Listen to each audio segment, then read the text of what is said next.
अरहत तथागत भगवान बुद्ध जी के चरणों में मेरा सादर प्रणाम तथा जिन्होंने ये श्रेष्ठ सद्धर्म बहुत सुंदर से, प्यार से, सरल से बताएं, हमारे गुरु जी के चरणों में मेरा सादर प्रणाम। प्यारे बच्चे, आज सुंदर ज्ञान सीखेंगे हम लोग, बहुत सुंदर ज्ञान। आज ये दुनिया बहुत पतन हो गया, बिगड़ गया, आपस में लड़ाई झगड़ा करते हैं, पढ़ने लिखने में कोई ध्यान नहीं, माँ पिताजी को सेवा नहीं करते, बड़े बूढ़े लोग को सेवा नहीं करते, लड़की लोग को छेड़ते हैं, बदमाश हो गया है। पता है इसका कारण क्या है? इसका एक कारण ये भी है, नशा। ये जो कोई लोग ये नशा करता है, ये सब हानि उन लोग को होता है। आज आप सभी लोग को नशा के बारे में बहुत सुंदर धर्म कारण बताएंगे। ध्यान से मन लगाकर सुनिए। हमारे भगवान बुद्ध जी सागत भिक्षु के साथ चेतीय जनपद से भद्रवतिका नाम का गांव में गए। वहां जाने के बाद वहां का जो ग्वाला लोग होता है, गाय जो चरवाहा लोग होता है, उन लोग मिलकर भगवान बुद्ध को बताया, भगवान बुद्ध, ये भद्रवती एक गांव में अम्ब तीर्थ नाम का एक आश्रम है, वहाँ साधु लोग रहता है, उस आश्रम मत जाइए, क्योंकि वहाँ ईर्धिवान विशाल नागराज रहता है, वो आपको हानि पहुँचा सकता है। भगवान चुप रहे। दूसरी बार भी वो ग्वाला लोग बताया, भगवान आप इस आश्रम, उस अम्ब तीर्थ का आश्रम में मत जाइए, वहाँ ईर्धि वाला नागराज रहता है, वो आपको हानि पहुँचा सकता है। दूसरी बार भी भगवान चुप रहे। तीसरी बार भी भगवान बुद्ध को वो ग्वाला लोग, चरवाहा लोग मिलकर बताया, भगवान आप अम्ब तीर्थ आश्रम मत जाइए, उस आश्रम में विशाल ईर्धि वाला नागराज रहता है, वो आपको कष्ट दे सकता है, हानि पहुंचा सकता है। भगवान बुद्ध तीसरी बार भी चुप रहे। इसके बाद भगवान बुद्ध और भिक्षु लोग उस गांव में गए, जाकर कहीं ठहर गए, और सागत भंती अकेले ही उस जो अम्ब तीर्थ आश्रम है वहाँ गए, जाकर जहाँ जो यज्ञ हवन करते हैं, पूजा करते हैं, वहाँ बैठ गए, शरीर सीधा करके। बैठ जाने के बाद वो नागराज वहीं रहता था, वो निकल कर देखने के बाद उसको बहुत गुस्सा आया। नागराज गुस्सा आकर नागराज अपना शरीर से पूरा धुआं निकालने लगा, विषैला धुआं, जो आदमी लोग को नाक में जाने के बाद, शरीर में टच होने के बाद मर सकता है, बीमार पड़ सकता है, पूरा मर सकता है, इतना विष वाला धुआं। इसके बाद वो सागत भंती उसी समय, उसी क्षण अपना शरीर से विषैला धुआं छोड़ने लगा। वो नागराज को और गुस्सा आ गया। इसके बाद नागराज अपना शरीर से आग का धारा, आग का ज्वाला निकालने लगा। फिर उसी क्षण हमारे सागत भंती तेजो समाधि में आकर अपना शरीर से आग का ज्वाला निकालने लगा। आग का ज्वाला निकालना, अभी बहुत आग ही आग, इतना बहुत ज़्यादा आग। इसके बाद वो नागराज का शक्ति कम पड़ गया, वो आग का जो ज्वाला है वो कम पड़ गया और वो हार गया। वो बात पूरा गांव में फैल गया, ये सागत भंती छोटा मोटा भंती नहीं, बहुत बल संपन्न भंती है, बहुत ईर्धि वाला भंती है, ये भंती जी बहुत शक्तिशाली भंती है। पूरा बात फैल गया, यहाँ तक कि कौशाम्बी नगर का उपासक उपासिका लोग भी बात करने लगा, ये भंती जी बहुत ईर्धि वाला भंती जी है। सोचिए इसके बाद क्या हुआ। वो सागत भंती जी भगवान के पास आए और भगवान के साथ कुछ समय बाद कौशाम्बी नगर में गए। वहाँ जाने के बाद वहाँ का उपासक उपासिका लोग भगवान बुद्ध को नमन करके सागत भंती के पास गए। सागत भंती को भी नमन किया। नमन करके पूछने लगा, हे भंती जी आपको क्या चाहिए, आप क्या प्रिय हैं? क्योंकि बात पूरा फैला हुआ है, सागत भंती बहुत बल संपन्न है, आपको क्या चाहिए, क्या दुर्लभ से मिलता है, क्या मुश्किल से मिलता है, क्या खाना है, क्या पसंद है, सब लोग पूछने लगा। सागत भंती कुछ जवाब नहीं दी, उत्तर नहीं दी। सागत भंती चले गए आश्रम में। वहीं पर 6 बागी भिक्षु लोग, 6 भिक्षु लोग थे, उन लोग धीरे से उपासक लोग को अलग से जाकर बता दिया, हे उपासक हम सभी लोग को कापोती का शराब नहीं मिलता है, बहुत दुर्लभ है, लेकिन बहुत प्रिय है, बहुत पसंद है, बोलकर चला गया। अभी उपासक उपासिका लोग हर घर में कापोती का शराब तैयार किया। सब घर में तैयार किया, क्योंकि वो भांति को इतना भांति जी पे खुश हो गया सब लोग। इसके बाद भांति जी क्या आश्रम से सुबह हाथ पैर धोकर मुंह धोकर पिंडपात गए गांव में। गांव में जाने के बाद पिंडपात जाने के बाद पहला घर में गए। जाने के साथ साथ पात्र में उनको मिला शराब। उस समय तक सील नियम कानून कुछ बना हुआ नहीं था। शराब मिलने के बाद वो शराब पी ली। इसको दूसरा घर गए, वहाँ भी शराब। तीसरा घर गए, वहाँ भी शराब। सब शराब पी पी के इतना पी लिए कि उसको नशा चढ़ गया।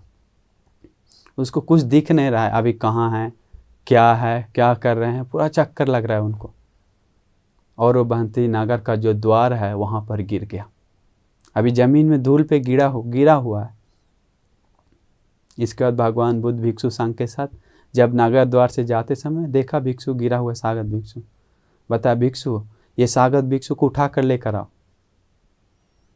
इसके बाद भिक्षु लोग जो मरा हुआ शरीर उठाता है वैसे उसको उठाकर ले जा रहा है आश्रम में। ले जाते समय आश्रम पहुंचा। आश्रम उठा के ले जाकर आश्रम पहुंचने के बाद जहां भगवान आसन पे बैठकर वहीं पर भगवान के सामने ही सिर भगवान के तरफ रख के सुला दिया और भिक्षु लोग सब लोग बैठ गए। इसके बाद सागत भांति नशा में था, उनको क्या हो रहा है पता नहीं। वो फिर अपना सिर को दूसरा साइड करके भगवान के साइड तरफ पैर रख दिया। देखिए गौरव नहीं। इसके बाद भगवान बुद्ध बताएं, भिक्षु ये सागत भिक्षु पहले भगवान के प्रति श्रद्धा गौरव इज्जत था या नहीं? सब लोग बताएं जी भगवान बहुत गौरव था। लेकिन अभी है क्या ये सागत भिक्षु के पास भगवान के प्रति श्रद्धा गौरव इज्जत? नहीं भगवान, अभी तो नहीं है। भिक्षु ये सागत भिक्षु जो क्या पीने के बाद, शराब पीने के बाद इसका इज्जत भगवान के प्रति गौरव सब नष्ट हो गया। देखो पहले जो अम्ब तीर्थ आश्रम में गए जाने के बाद ये भिक्षु ये इर्दिवार नाग के साथ युद्ध किया, युद्ध करके उसे हरा दिया। लेकिन क्या अभी ये हुरहुरा जिसको हम लोग बोलते हैं विष नहीं होता है, कोई ताकत नहीं उसमें, छोटा सांप, क्या उससे ये लड़ सकता है? भगवान बुद्ध पूछे भिक्षु लोग से, उससे युद्ध कर सकता है? नहीं भगवान नहीं कर सकते भिक्षु। देखो जो इसको इर्दी समाधि समापत्ति सब खत्म हो गया, शरीर का बल मन का बल सब खत्म हो गया,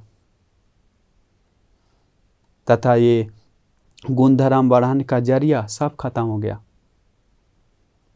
फिर भगवान बुद्ध बताएं, भिक्षु जो पीने से होश हवास खो देता है, जो पीने से भगवान के प्रति श्रद्धा खत्म हो जाता है, क्योंकि श्रद्धा से ही, याद रखिए, श्रद्धा से ही धर्म के रास्ता पे जा सकते हैं। अगर श्रद्धा नहीं है तो एक कदम भी आगे नहीं जा सकते। फिर भगवान बुद्ध बताएं, भिक्षु जो पीने से होश हवास खो बैठता है वो पीना अच्छा है क्या? भिक्षु लोग बताएं नो हेतम बनते, भगवान ऐसा नहीं। फिर बताएं भिक्षु इसीलिए आज के बाद शराब तथा नशीले पदार्थ का सेवन करना मना है। सील बनाए, नियम कानून बनाए। देखिए कितना खतरनाक है शराब।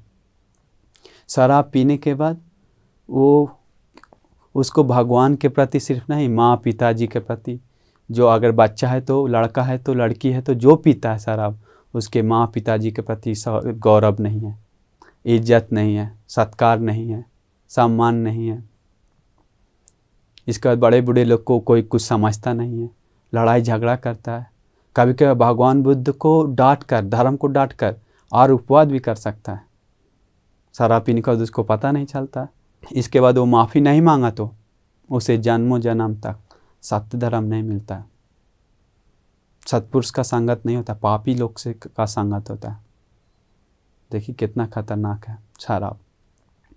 शराब पीने से वो अंधा हो जाता है। अंधा लोग आप देखे होंगे, अंधा लोग रास्ता में जाते समय उसको दिखता नहीं कहाँ जा रहे हैं, क्या गिर जाएंगे या नहीं गिरेंगे, रास्ता कुछ दिखता नहीं।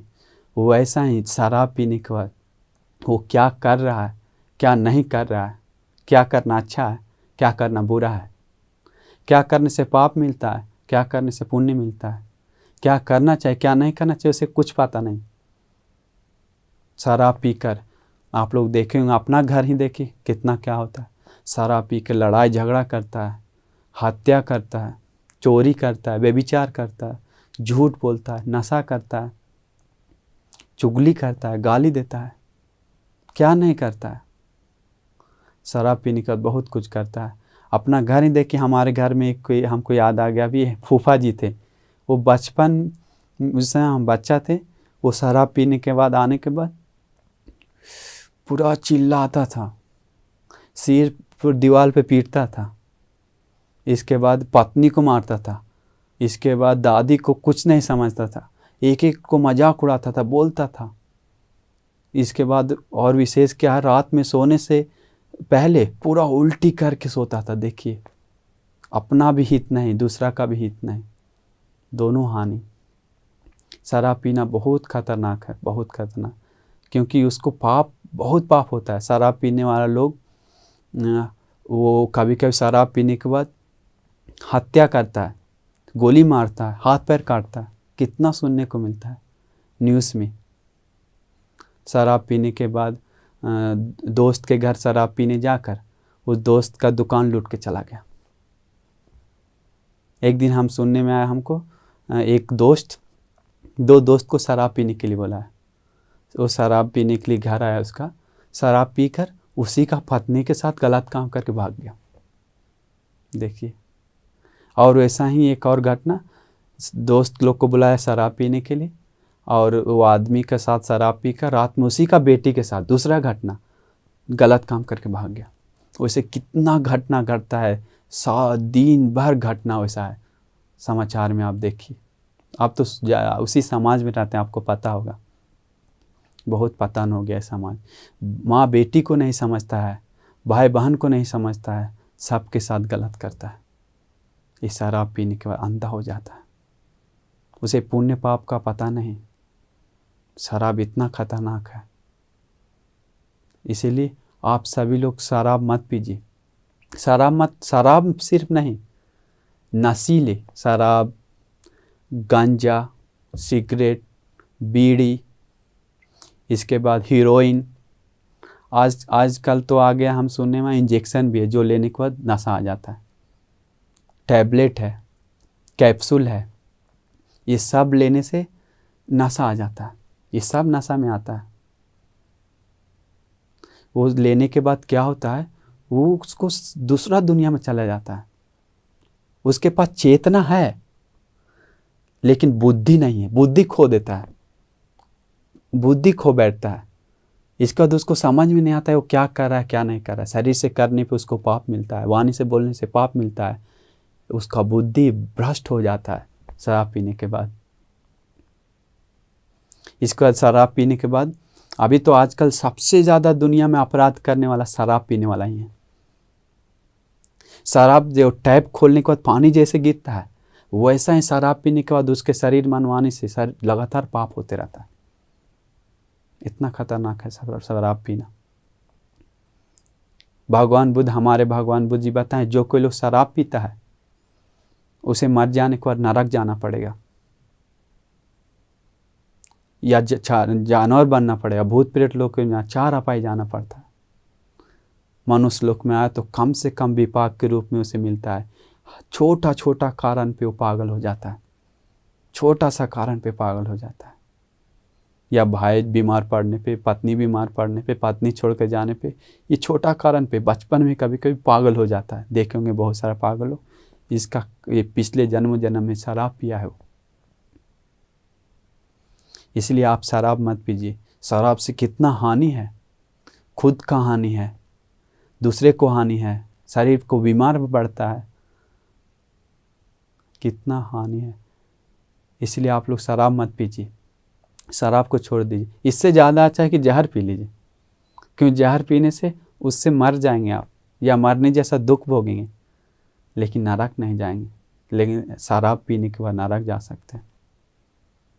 देखिए कितना खतरनाक है। इसलिए हम आप सभी लोगों को आशीर्वाद करते हैं, तथा ये भगवान बुद्ध के आशीर्वाद से, इस श्री सद्धर्म के आशीर्वाद से, आर्य महासंघ के आशीर्वाद से आप सभी लोग को शराब को छोड़कर शील सुरक्षा करके पुण्य करने के लिए उत्तम भाग्य मिल जाए। साधु साधु साधु।